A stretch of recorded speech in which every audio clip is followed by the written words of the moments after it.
I got the sweetest hangover. I don't wanna get over. Yeah. Welcome back. Welcome back. Welcome back. I'm Lena. So that's a combination between my welcome back and welcome intro. Welcome back to my regular viewers. Welcome if you're a new viewer. I hope you stick around. I hope you decide to not only stick around, but also to subscribe for some more of my, singing. Sorry, I can't help it. And a combination of what is the song that's in this episode of what we're recapping today, Sex and the City, Season 2, Episode 16. Was it good for you? Yes. Diana Ross, 1976. I got the sweetest hangover. Too bad that was the best part of this episode in the sense of who it's attached to, which is Carrie. We'll get into it because we're going to review this one. So thank you for being patient and for listening to my singing. And for those who enjoy it, I got you. So I want to just kick off with a couple of things before we get into the mess that is this episode. First of all, I want to thank everyone who has hyped my videos. Now, this is specifically to Evelyn and to Nimin, which I presume that is how you pronounce your name. I'll have your names up on the screen here. Evelyn was the one that I received the notification that my video was hyped for the first time ever. And Nimin, I looked and I checked and I have not seen any reference of a notification to me sent that you hyped my video. So I do apologize because you did mention to me that you've been hyping my videos and I've never received the notification. Why? I don't know. I'm still trying to figure it out with YouTube. And, I suspect that there's something going on with that because what I can see for all those who are not content creators, as content creators, we have an app on our phone and on our laptop, desktop. It's called the YouTube Studio. And for the phone version, and actually for the laptop version, I can only see how many hype points I've received, but it doesn't show me who has hyped my videos. Okay. So again, I'm still trying to go through other people, other creators and try to see if they understand how this all works. But if anyone else other than the two that I've just mentioned, and I'm giving my personal thank you for this because something is happening. It could have been a delay as well, because I don't know if every creator has gotten this feature at the same time. If you have hyped my video before and I have not mentioned this to you, and if you're hyping my videos now and I don't see it, please do not take it personally, but do mention in the comments and I will personally give you my personal shout out until I can figure out what's going on. I even checked the hype button, I guess, for other hype videos. I'm still fuzzy on the details because there's like 100 hypes and I think it changes every 10 minutes or something like that. And they're categorized into different categories. What I don't know are viewers actually checking what has been hyped. As a viewer, are you even aware of this, that there is a separate section now for hyped videos? Are you going in there? Are you checking to see who has been hyped? Because it changes. It's not a stagnant thing. It just constantly changes. So I think you have a time limit to see what these hyped videos are. So something has changed in my click-through rate. I've noticed that and I'm getting hype points, but until I can get into further detail and understand this whole thing, I don't know if YouTube is going to continue this because I don't know how popular it is. I don't. Only you viewers can tell me the popularity of this. If you actually are checking that, if you've noticed it, or you're going and you're hyping other creators. But I want to personally thank every single person that has. If I have not seen you or have not mentioned it before, thank you. I really, truly mean it. And for everyone that has also subscribed and who is subscribed and you're commenting and you're liking, I cannot thank you enough because that also helps with the algorithm as well. And I see some new comments, new commenters, new subs, new people commenting. Let's go with that. Above and beyond the regulars, and my regulars I will have up on the screen.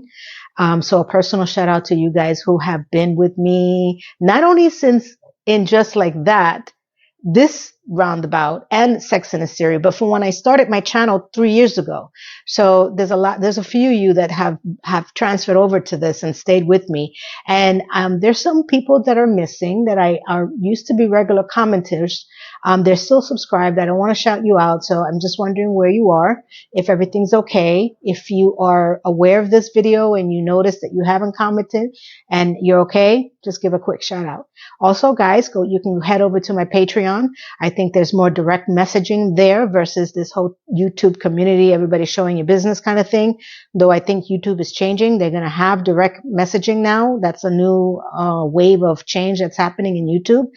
YouTube is doing a lot of different things. So, as a creator and listening to other creators, there's some serious concerns about this platform. So, I'm on the fence. I'm just going to ride out and just diversify. And like I said, you can head over to my Patreon and you can become a free subscriber and you can have some, messaging to me. I would love to see you there as I build that platform. And I am going to do a podcast. I have made that decision. I'm going to either transfer these videos as podcasts or do a separate podcast. I've gotten the podcast mic, professional mic. Probably when I move, it's going to be set up much better for me to do that. So I can do a regular podcast and do some live. So there's going to be more interaction than this just video to video kind of situation that you guys can make comments. But thank you. I wanted to get this out now because sometimes people don't stay to the end of the video. And I think it's important that I recognize everyone that has been supporting me through this journey right in the beginning. And hopefully you guys don't click off. And for those who are watching but not subscribed yet, very little of you, I've noticed it's decreasing. That means a lot of you are switching over to being subscribers. I want to thank you. And for those who haven't switched over that yet, why? Tell me. Tell me why. Tell me why. Isn't my singing? I can't stop it. Don't get mad at me. Okay. Now that we have that out of the way, let's get into the setup for this one. Sex and the City, episode 16. Was It Good for You? Written by Michael Patrick King, which when you look at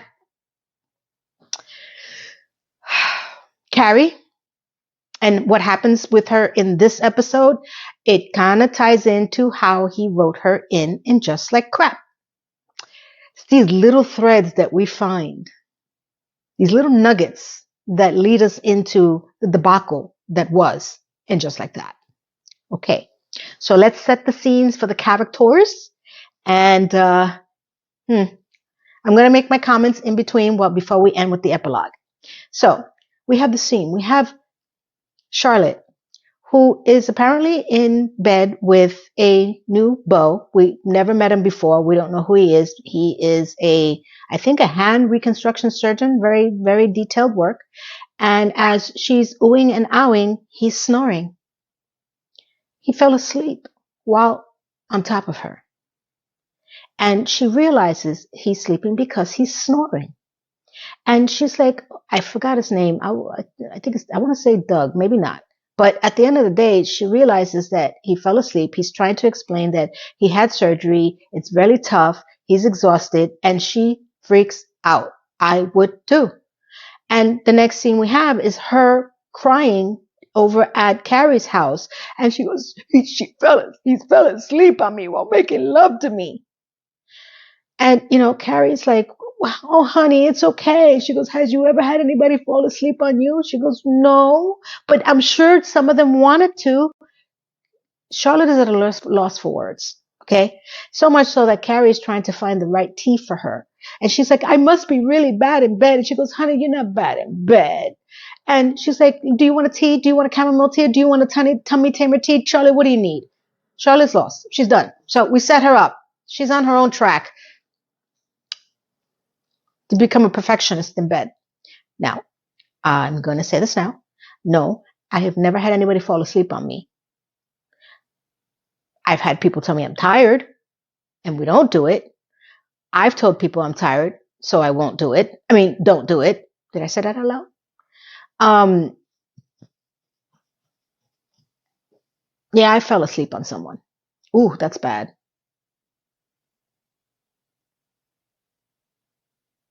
I was tired, bored. Oh my God. So the next scene we have is Carrie is talking and walking down Central Park Avenue with Samantha. And Samantha exclaims, well, of course he fell asleep on her. Have you seen her in the gym on the elliptical? There's nothing going on down there when she's on the elliptical machine. I now fear going to the gym more. Just because, is that how people are judged? To see if your ass is moving on an elliptical machine? Is how, are we judged enough? Now we have to be judged on how we move our ass on an elliptical machine? Come on. And Carrie's like, she is not bad in bed. Okay. And she's like, well, you know. And she goes, and if she was, what would that matter? And Samantha, because, how could you say that to Samantha? It's like, know your audience. She goes, well, because who you are in bed is who you are in life. And Carrie's like, and you would be? And she goes, do you really need me to tell you? And she goes, and how do you know you're good in bed? Again, have you met Samantha? Know your audience. Okay.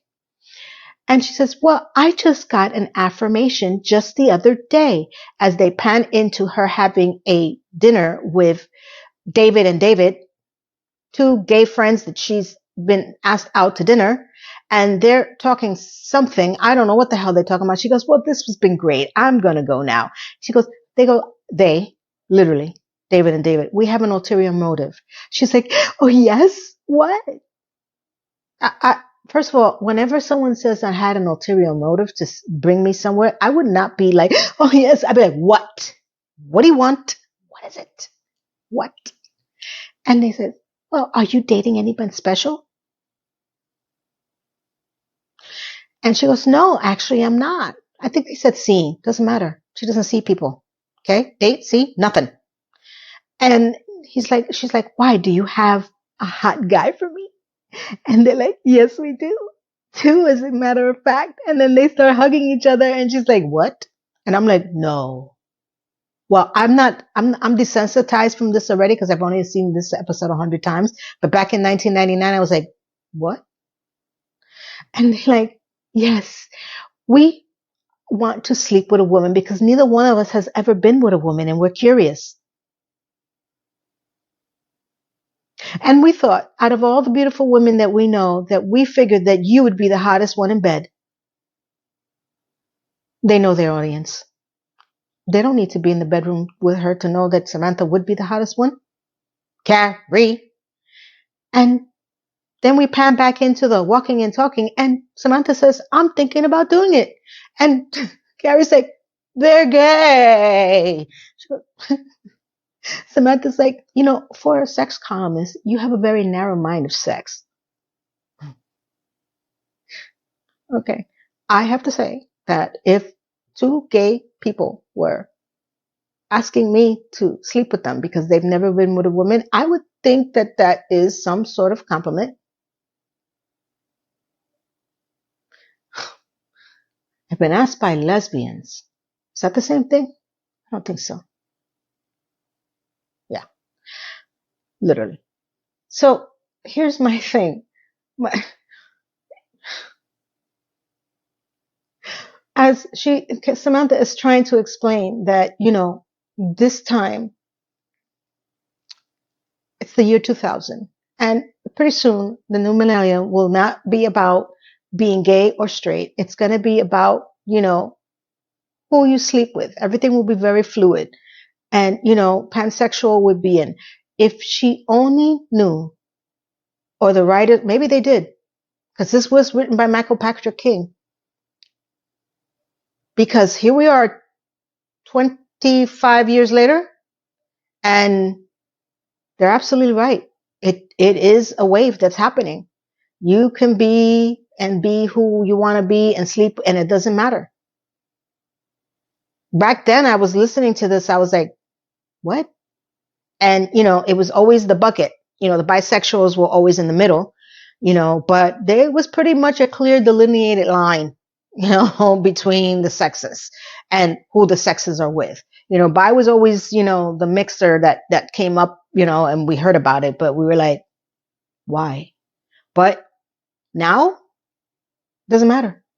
So when Samantha was saying that, I was like, back then I was like, what the hell is she talking about? Now I listen to it. I'm like, yep, she was right. And Carrie is still fighting it. And she's like, but gay is pink feng shui or sway. At the end of the day, Carrie's not buying this crap. Okay. So we have Samantha bucketed off. She is, let's set that scene up. So the next thing we have Carrie's in her apartment and she's wondering, throughout lifetime when you're in bed, are you always being graded when you're with somebody? A, how do you know you're an A or a B? And, one of the taglines she uses is like, when you're in bed with someone, are you being judged? Yes. Simple answer, yes. Now, whether someone's good in bed or not is subjected to the couples that are together, right? You could have amazing sex in your mind and the other one's like, what the hell was that? And vice versa. And then, you could have amazing sex in the beginning of the relationship and then it fizzle out because, you burn too quickly. And then you could have very boring sex and then all of a sudden you have amazing sex and then you're in a relationship and you're married. For some people.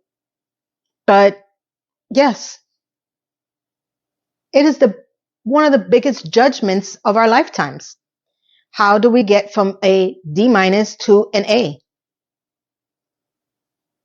And again, it's subject to, the people that you with because it is a two-way street. You could only be as good as your partner. And the two of you need to connect and understand how to be good together. But, when you have frequent one-night stands or very short relationships and you're that awkward stage that happens, you may never get out of that cycle. Because also becoming good in bed in my opinion, there's also the intimacy level and the comfortability level. And when you guys feel connected, it changes over time. There are some people who knock it right out of the park in the beginning. But again, I am not in one of those movies. You know what I'm talking about. And are one of those movies really even good in the sense of real life? Come on. Mm-hmm. In my opinion. Okay. So as she finishes her tagline, she's minding her business, walking down the street. And I think she's in the village. I want to say the village. No, maybe not. But then we meet, Firestarter. She's walking and this guy throws a cigarette butt right out into the street and it hits her and she's literally screaming, oh my God, what the hell happened? I thought I got stung by a bee. And, he apologizes and I'm making a face because she is upset because he threw the cigarette as he's apologizing, that he's exclaiming that he can't smoke inside because of the restaurant. She goes, yeah, I'm a smoker too, but my God. And I'm going to keep making the face until this part comes up. He's like, I'm sorry. And then she realizes after he apologizes that she has the moment to see how cute he is.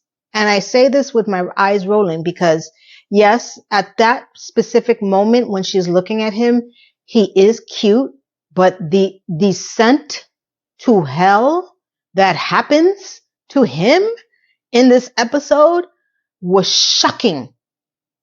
So she finagles a cappuccino or I guess a brunch with him after they do flirtsy outside the restaurant after he tried to burn her. And as they're sitting in this open corridor, because that's the only place they can smoke, because at that time you could still smoke outside on the restaurant. I don't think you can do that anymore, even if you're outside. Correct me if I'm wrong. So, they're talking crap. She's finding out who he is and what he does. And he's some music composer for really bad movies. And then she realizes that she's running late. So she gets up and she goes, I gotta go, without giving him her number. And he's like, oh my God, but you're great. And it's not like he offers to take her number or give her his number, which I found very odd. So as she's walking away, she narrates, how many cute single guys, smokers are still out there? 7. So she went and she did something that she normally never does. And she turns around and she gives him her number to call her. And she uses the excuse, this whole burn victim lawsuit, I may need to contact you, fletse, fletse. And he's like, he takes the number and then she walks away all secure that he's going to call her. And she feels like he's going to call her instantaneously as we pan into her being in Miranda's apartment in the bedroom as Miranda's changing her feng shui peach sheets into peach sheets.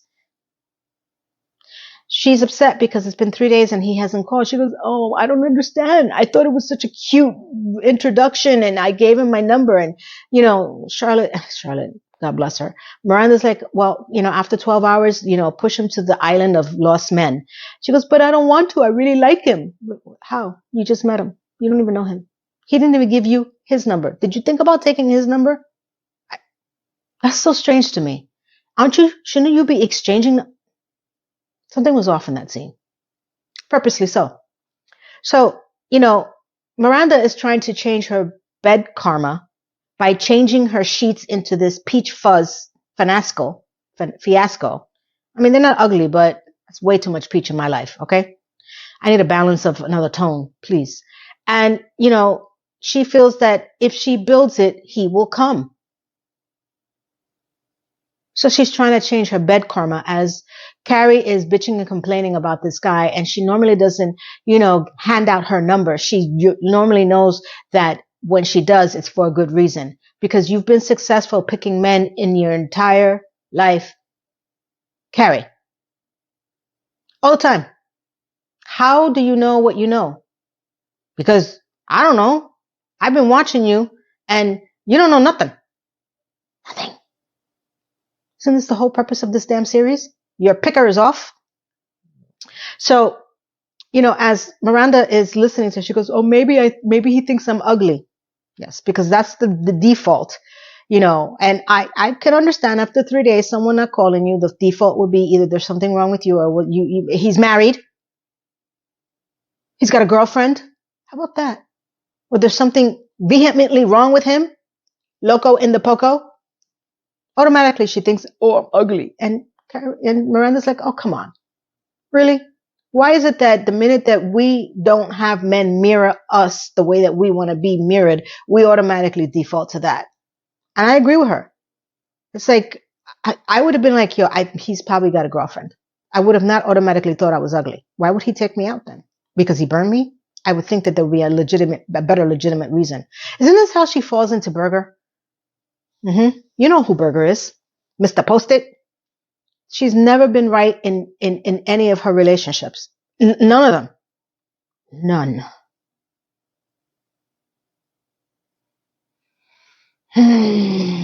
Oh, I'm just getting memories of what the series is coming into right now. Okay, back to focus. So as Miranda starts to look at her bed pillowcase, she realizes that there's a little mistake on it. I don't know how. That doesn't explain what. It's a weird thing. And she exclaims, why is it that everything I bring to this bed has to have a flaw? I mean, she's really doing this bed karma thing. I give her credit. I would have stopped at peach. Okay. We got Miranda set up for her coming of age entry. Now we go back to Carrie, who is now a couple of days later walking down the village because she's trying to find a $7 vintage dress for her $300 shoes that she just bought. Well, I'm beginning to understand how she is financially affording all her things. She balances it out with a $7 vintage dress for $300 shoes. I think that's reasonable. So as she's walking down, she sees what are we going to call him? Fire starter. Okay. So talking to another guy, and she approaches him. She tries to introduce herself, and she's like, making a fool of herself. And, he's like, we're kind of in the middle of something. And she goes, oh my God, I'm so sorry. I thought as well that this was his lover. I would not thought what was going to come out of his mouth later. And as she tries to walk away, he runs after her and he says, hey, I'm sorry. And she goes, no, it's okay. I'm sorry. I was interrupting, with you and your lover. And he's like, hey, I'm not gay. And she's like, okay, I'm an alcoholic. Full stop. Well, let's stop. Well, no, I got to get into this. So as she's like, oh my God, I didn't get the gay vibe from you. He goes, no. And, you know, because I saw you with him and he's kind of cute. And he goes, because I haven't called. And he goes, yeah. She says, yeah. And he says, because I'm almost a year into my program and I'm on the 12th step. And I was told that I shouldn't be in any kind of relationship until after the full year. And you would think that that would resonate with Carrie because this is the descent of hell that starts.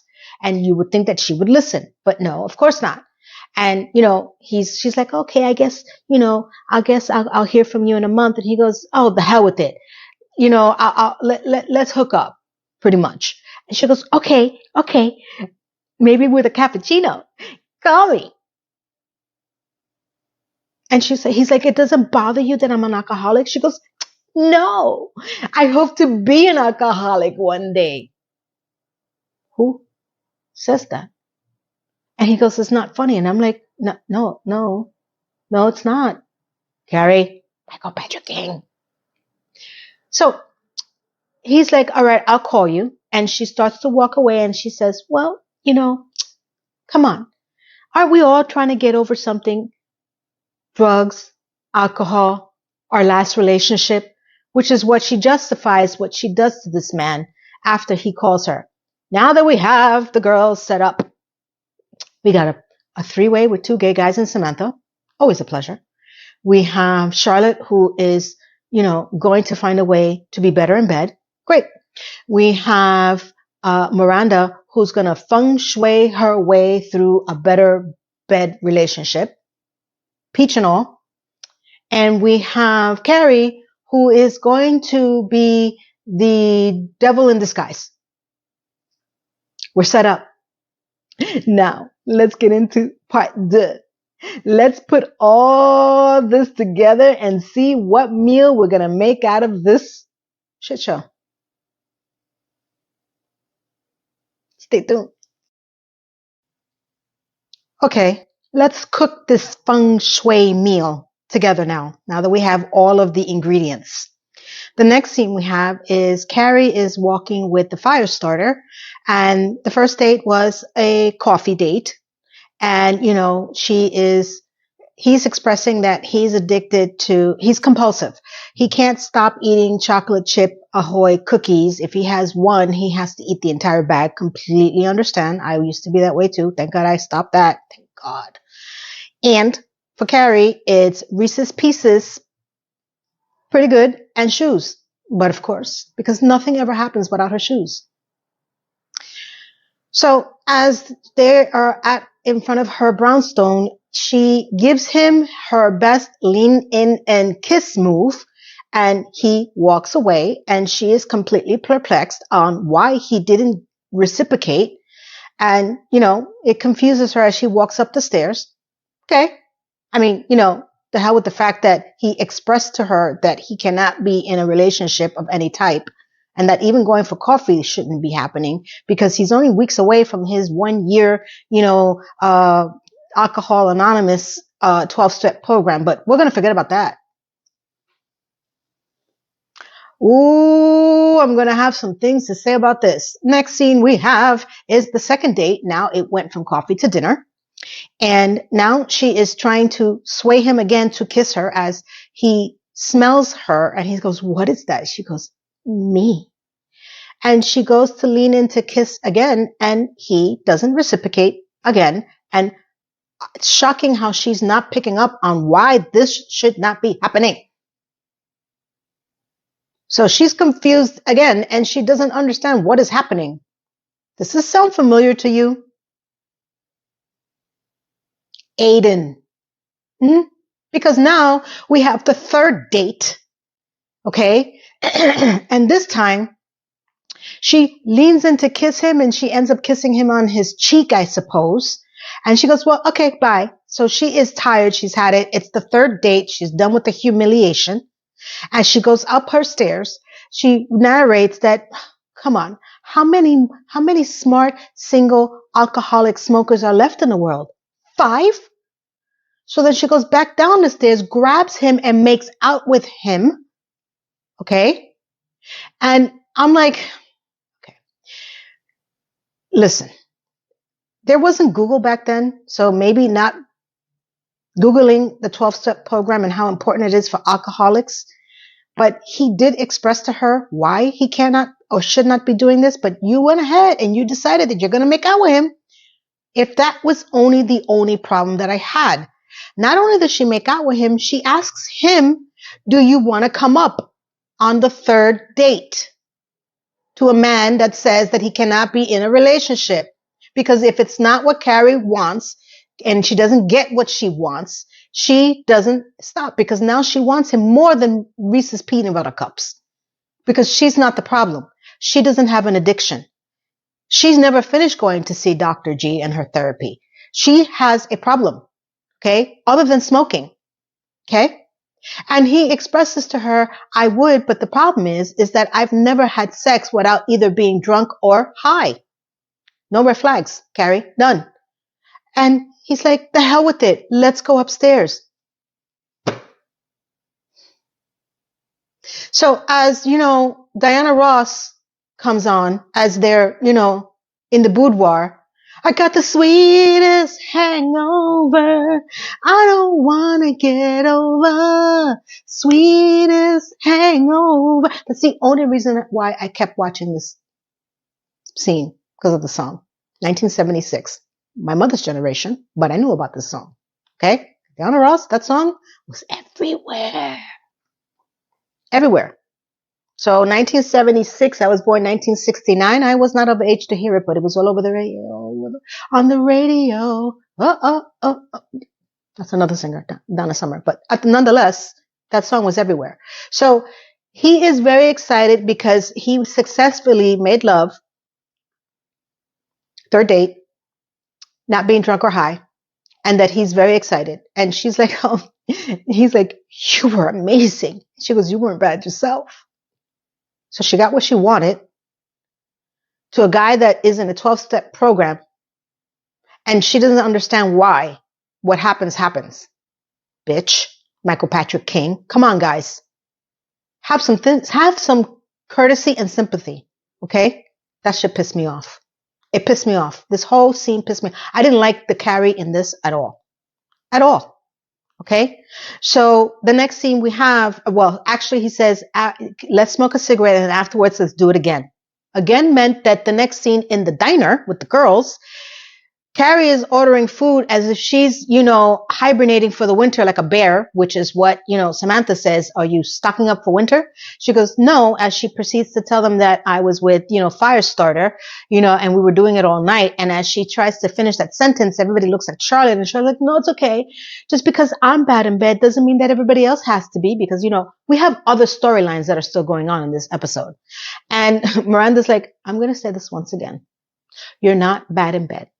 And Charlotte's like, has any man ever slept while making love to you? She goes, well, no. And then Samantha chimes in and she says, well, I fell asleep on a guy, but that was because of the lewds. Just so you know, when I fell asleep on the guy, I was not on drugs, just to be clear, but I thought it was hilarious. So, Charlotte's claim is that,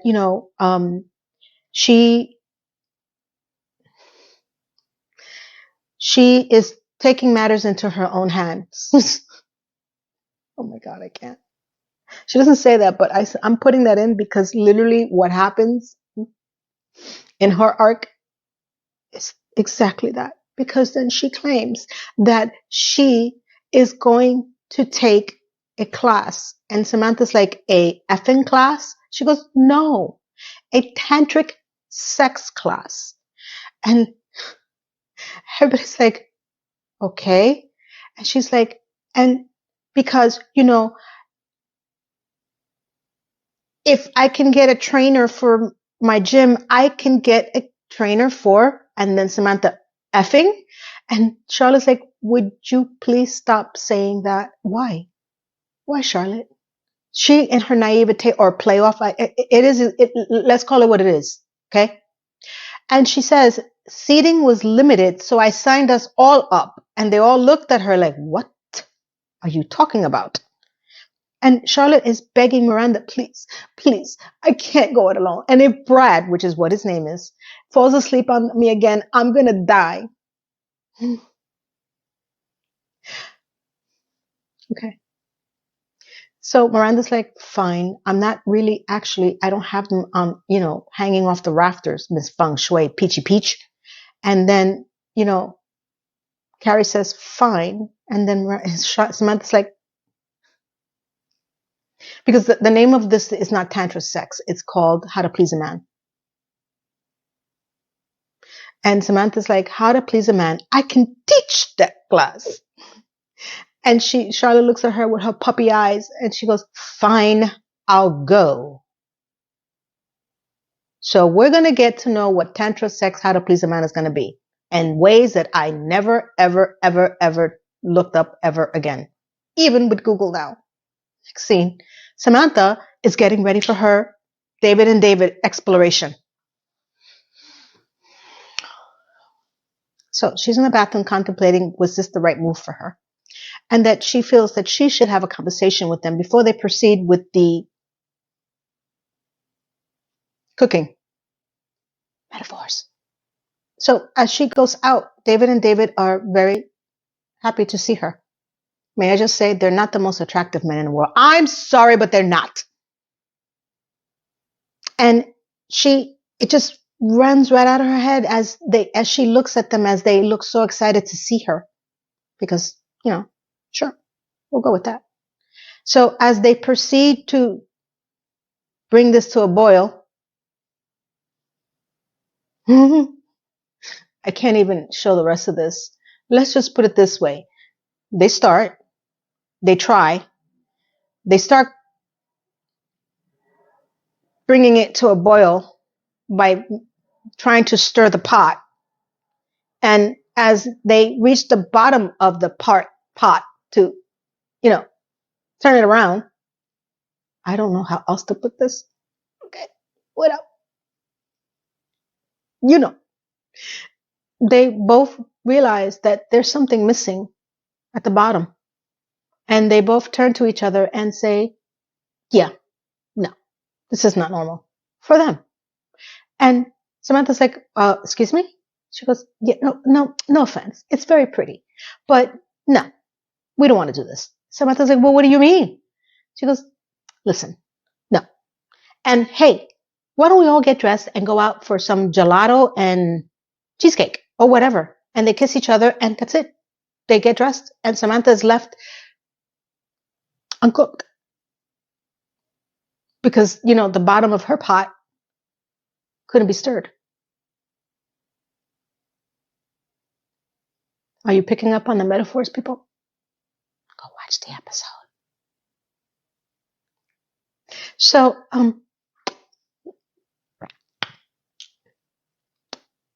that was the end of that, of David and David. I don't know what to say. It was hilarious and scary at the same time.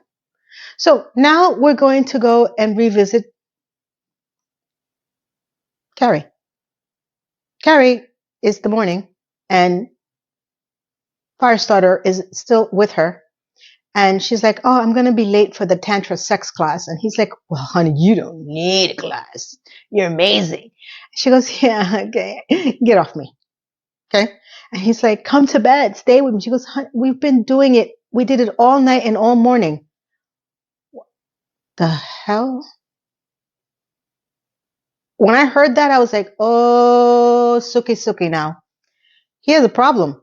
And she's beginning to realize that he has a problem, that he's treating her like a bag of Chips Ahoy cookies. And she tries to get out of bed, which she does. And then now, he's like, more. And I'm like, uh-oh. Mr. Compulsive, meet Mrs. Compulsive, who doesn't understand that she's compulsive. At least you're somewhat self-aware because you went to AA. She never finished 3 freaking sit-downs with her therapist. Because, this is not Carrie's problem at all. It's all him. You done did it, girl. You put him in this position, literally, and now you need to reap the price. I said it. I don't care if anybody doesn't like it. She she did it to him. Yes, he could have better self-control, but when someone tells you that they're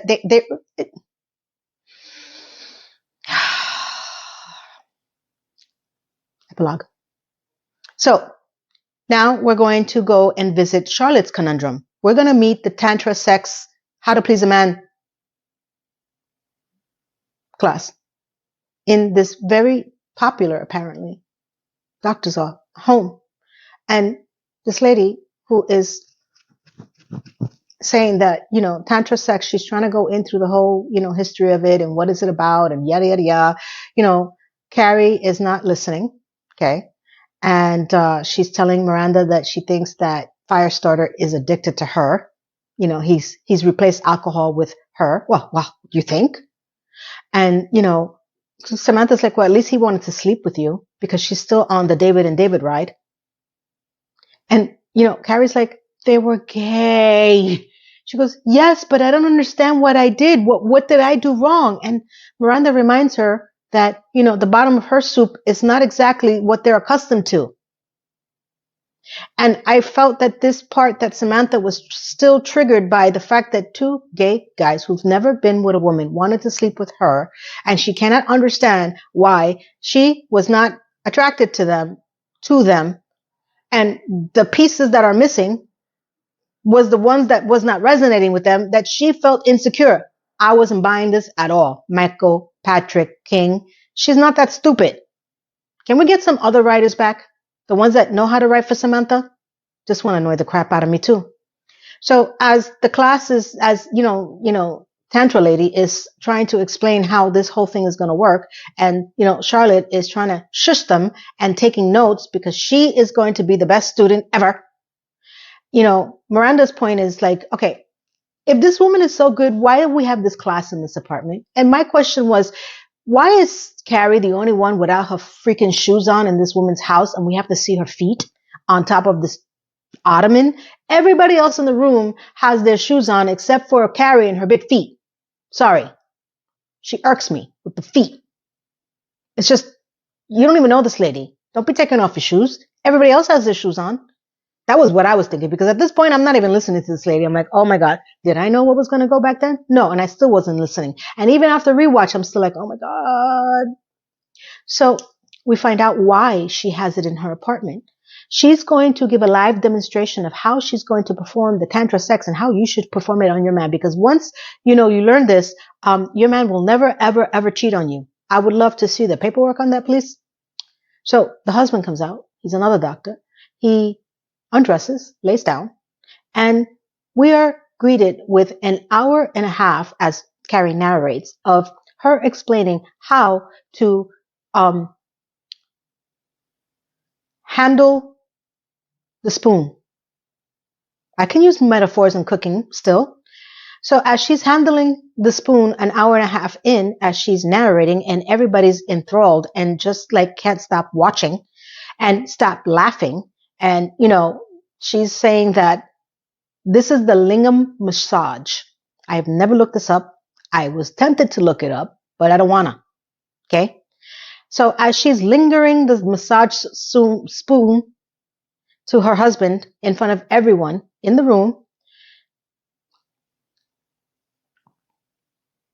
she says, the purpose of this is not for the man to have his feng shui spill over.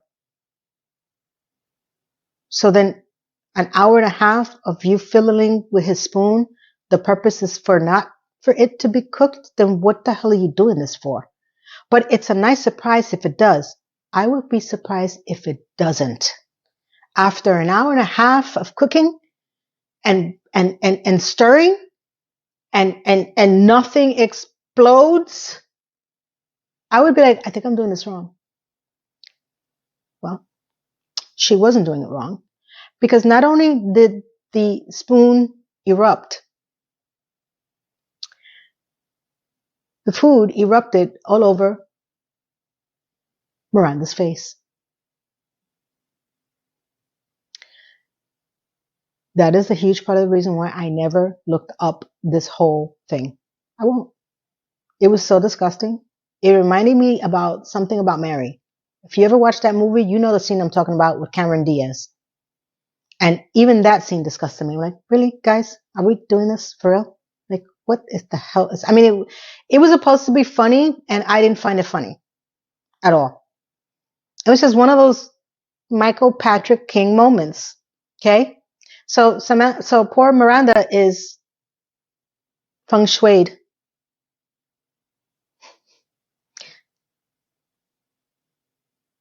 Apparently, Charlotte took notes. And, as studious as she is, we're going to go into now the third act. Now that the spoon has been stirred, the food has been somewhat cooked, and now the addiction of the meal that we just witnessed between Carrie and her Chips Ahoy fire starter, Charlotte taking notes, and how this affects, Miranda, because we're done with Samantha. She's not in denial anymore. She actually maybe could have taken notes too, because apparently this is part of the class that she never knew about. And now if she perfects this, she would be perfect.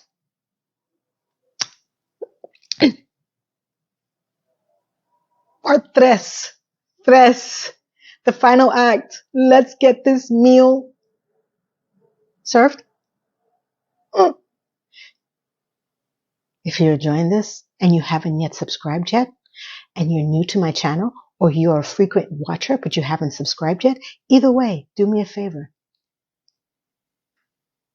Subscribe for more entertainment, because let me entertain you, because these get funnier. I think I get funnier, but nonetheless, I would love to have you on board. And please, I'm trying to get to 1,000 subscribers by the end of the year, and it's not that far away. Let's do this together, people. I would love to have you as part of my crew. So, subscribe and stay tuned. Well, the meal is served. Let's see how this Tantra, sex, lingam massage, feng shui meal tastes like. And just for forewarning, for some it's great. For others it's like crap. Okay. The next scene we have after the spoon incident with Miranda, we have Carrie walking again with Firestarter, and he's saying that he was expressing to his sponsor his feelings, and he figured, hey, why am I telling my sponsor when I should be telling you? And here it is. I love you, Carrie. As Carrie narrates that she's in shock because, it's only been a week and a couple of days in, the words that every woman wants to hear in that short amount of time. Said no one ever. But then again, if it's only been a week and a couple of days, you shouldn't have slept with him, knowing his condition. So I don't feel sorry for her at all at anything that happens afterwards. So she's like, oh, I think his name is Patrick, but we're going to call him Firestarter. Oh, and he's like, hey, I love you. And she's like, I think that we should slow things down. Now you want to slow things down when you were attacking him, trying to get into his pants on the third, not even the first date. Okay. Because it wasn't just a kiss. She wanted to sleep with this man because she wanted him more than Reese's Pieces. Her other addiction than shoes. So he's like, what do you mean slow things down? She goes, I just think that, we're going a little fast. And he's like, don't give me that 12-step program bull crap. And she's like, listen, I think we should slow things down and that, call me tomorrow. And he's like, wait a minute, I'm not coming up. She's like, no, I think that you're replacing alcohol with me. He goes, no, I'm not. I really love you. Some bull crap like that. This whole thing was set up for her to say to him, go home. I'll call you tomorrow. He's like, are you breaking up with me? Okay. In order to break up with you, you should have established a relationship that was not built on Chips Ahoy. You addict. And Carrie, the other one.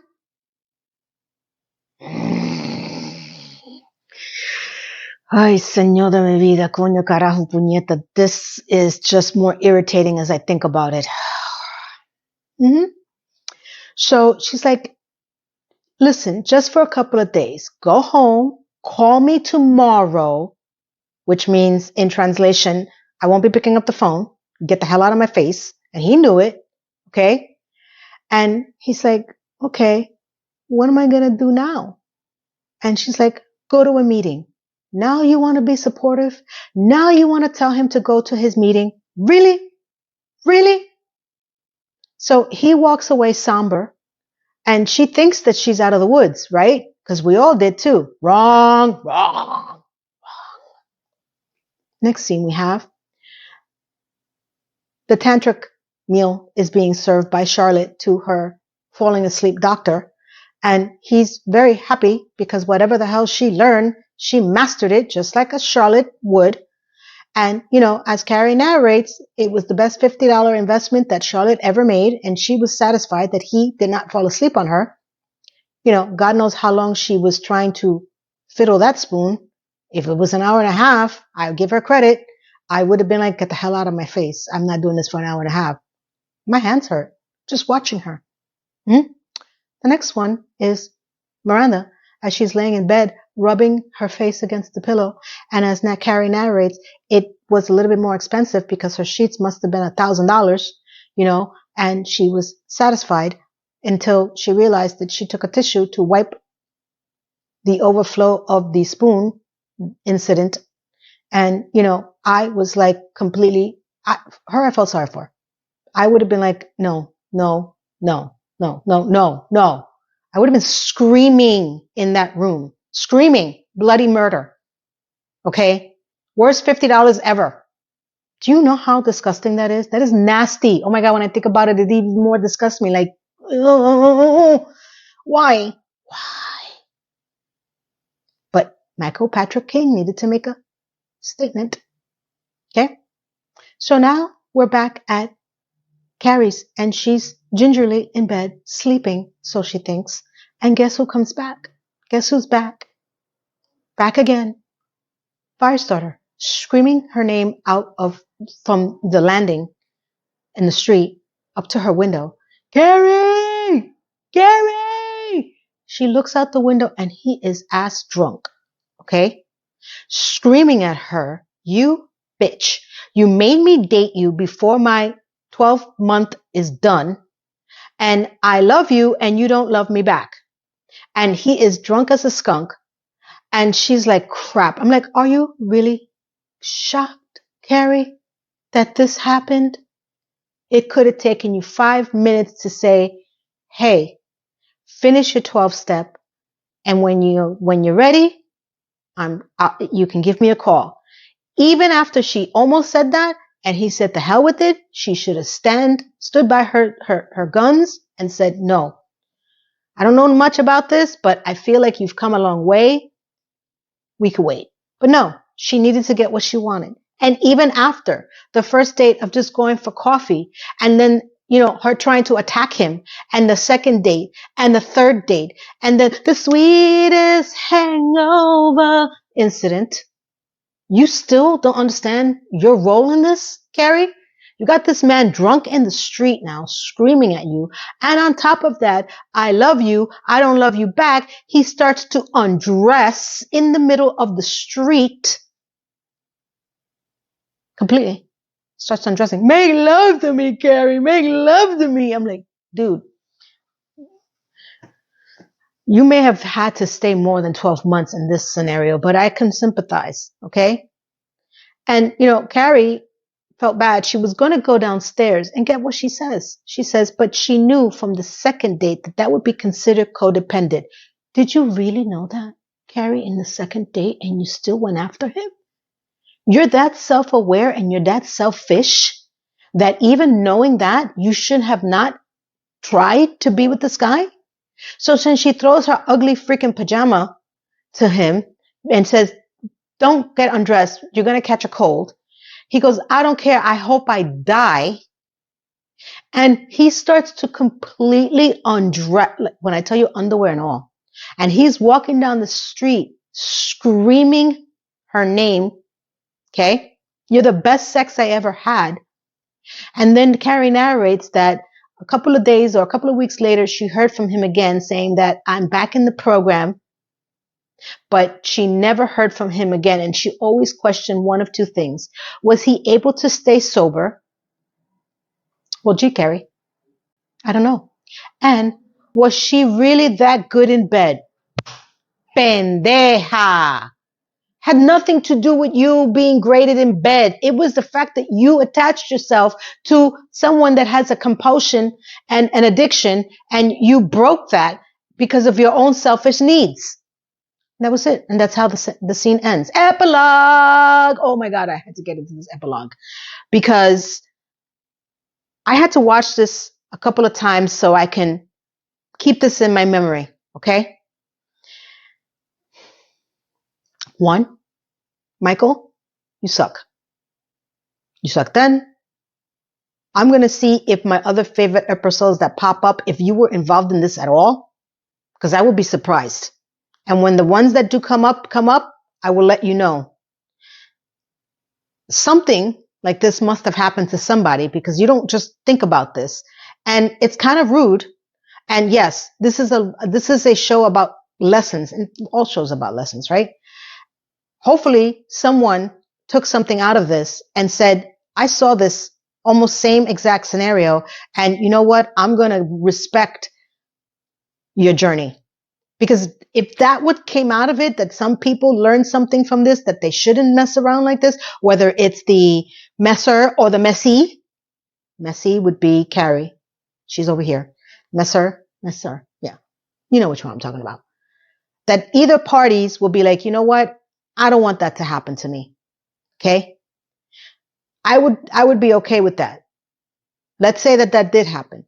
But the fact that you have to question whether you're that good in bed, you're ding dong. Carrie, SJP, Michael, you're doofus. This was just so wrong on so many levels. And yes, it's part of the history of the show and yeah, whatever. I just didn't like it. Sorry. I'm not, no. Oh, stop it.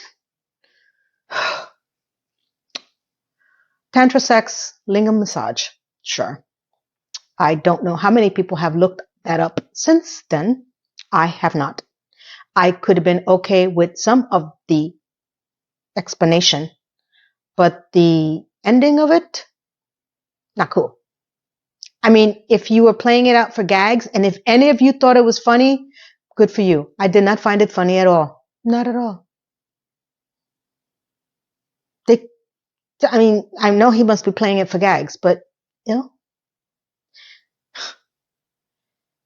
Though Samantha storyline was interesting, did I find it funny? Did I find it good? No. When I look back at it, I mean, you know, her reaction and her making a statement about, you know, how in time people are not going to identify as sleeping with one person or another. It's just going to be about experiences and how we're living that life now. Sure, that's understandable. But the fact that she got upset that the 2 gay men that never been with a woman couldn't understand what was missing, I thought that last plot twist as far as her not understanding what was wrong with her, like why wouldn't they continue doing it, was stupid, Michael. It was stupid. You know, I'm getting more agitated as I think about this episode. It's not as bad as the last one that I didn't like, which was the F buddy, but it's right up there. It's right up there. Because I feel like there's supposed to be a lesson learned kind of thing, but when you look at it, it's just like, I didn't get anything out of this. Charlotte. Sure. They gave her a storyline. You know, she still plays naive. You know, she still plays that, you know, she's had men not fall asleep on her before and she couldn't understand why this poor exhausted man, which by the way is no easy feat because it's not like she was on top of him. He was on top of her. He must have been exhausted. So she got a happy ending. You see what I did there? You see what I did there? I don't know if she ever utilizes that Langan massage on Harry or anybody else after, because we never hear about it again. Thank God. And Miranda in her feng shui bed. she does end up getting a feng shui partner. It's coming.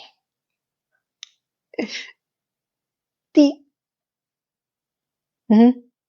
So I can definitely see the tie-in of self unawareness in Carrie's character, and I am going to strongly put this in as a contender that this is the beginning of the Michael Patrick era writing for Carrie and how complacent SJP was. Because as she further gets into the episodes, where especially when it comes to Aiden and how she wanted to sleep with him on the first date as well, and her compulsion to try to get him to be with her, and this need to be adored and ruin relationships or people, really, I can trigger it to start here, because Michael Patrick King didn't write too many of the other shows between 1 and 2. There was a mix between all the other people that I mentioned and Darren Star. I think that we're going to notice as we start get deeper into this, because the minute I saw her trying to go after this fire starter, the first person I thought about was exactly the same thing she tried to do with Aiden when he didn't want to sleep with her, except that he wasn't an addict. He was just loco poco. We'll get into that. And this is the shift. This is the shift. This is where we start to see the more selfishness of the Carrie character being written, and how interesting it becomes, because as much as we admire the show, I start to lose my admiration for the Carrie character more and more. And as I'm starting to recall the other episodes that are coming, it's starting to get more prevalent. We're going to find out when Darren Star actually stops. It's definitely after season 2. He might spill a little bit into season 3, but we're ending season 2 now. And I don't guess my point. My point being is this.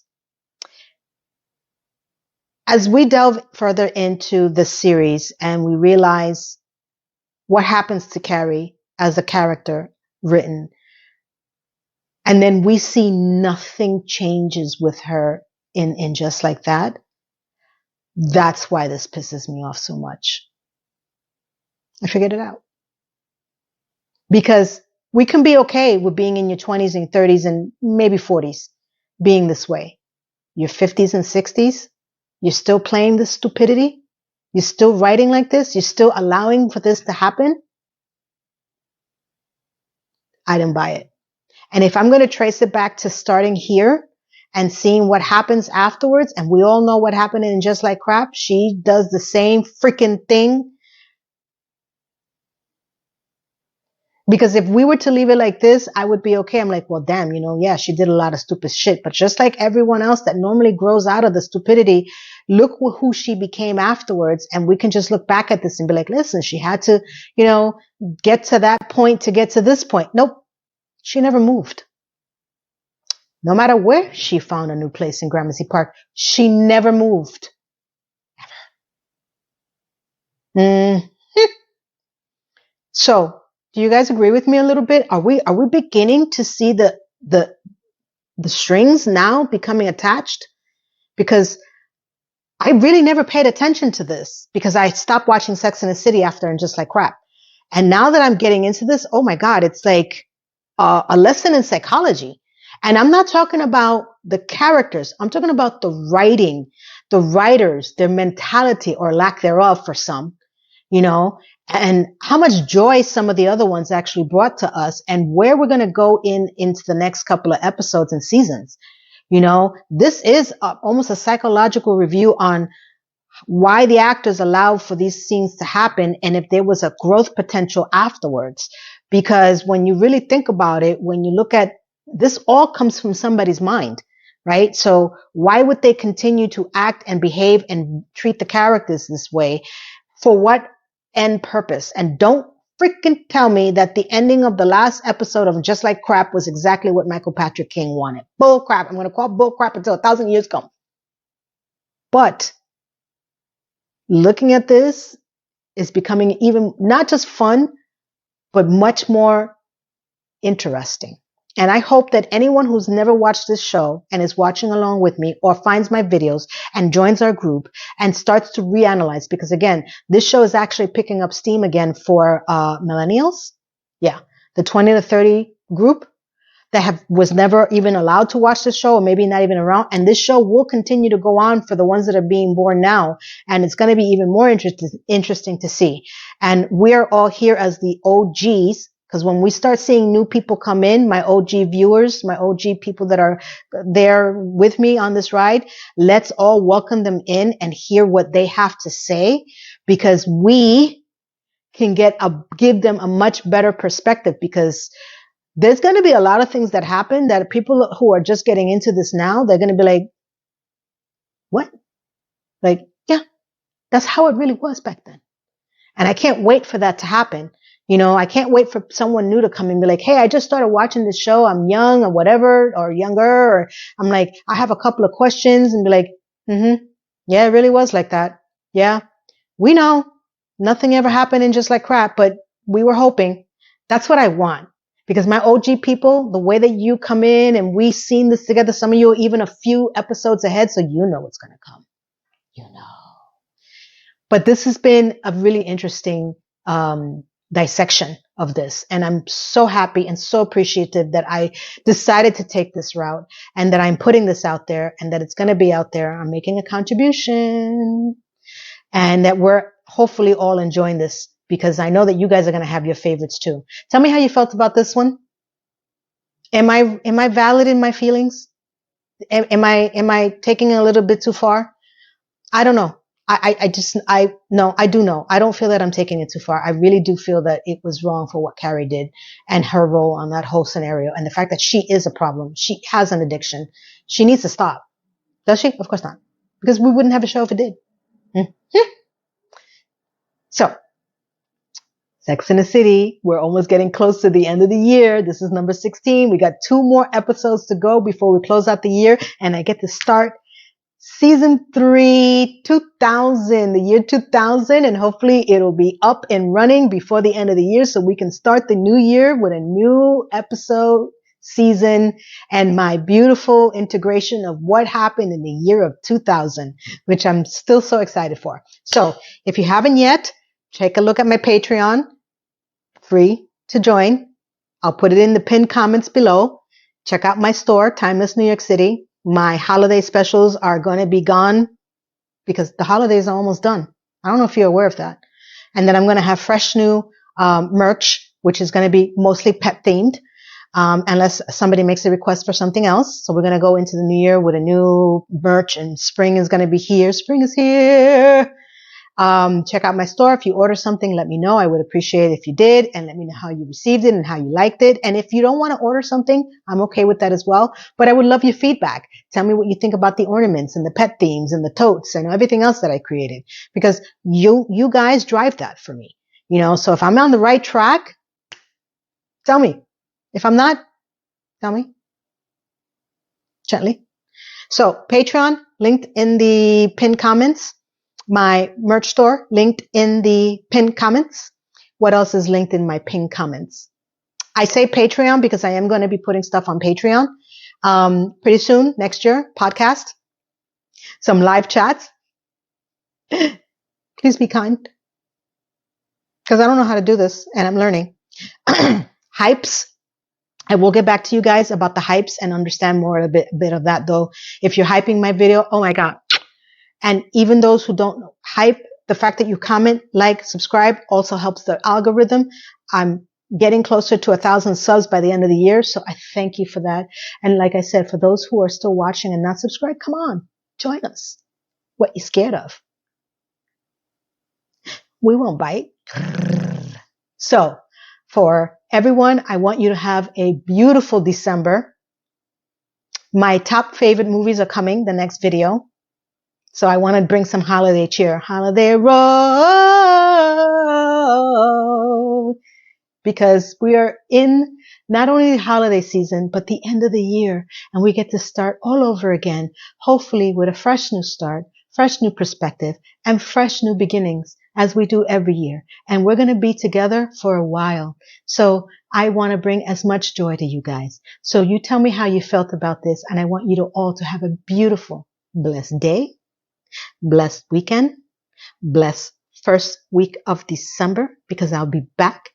And from here to around the world that I reach, thank you, everyone. Take care. Goodbye. Mwah.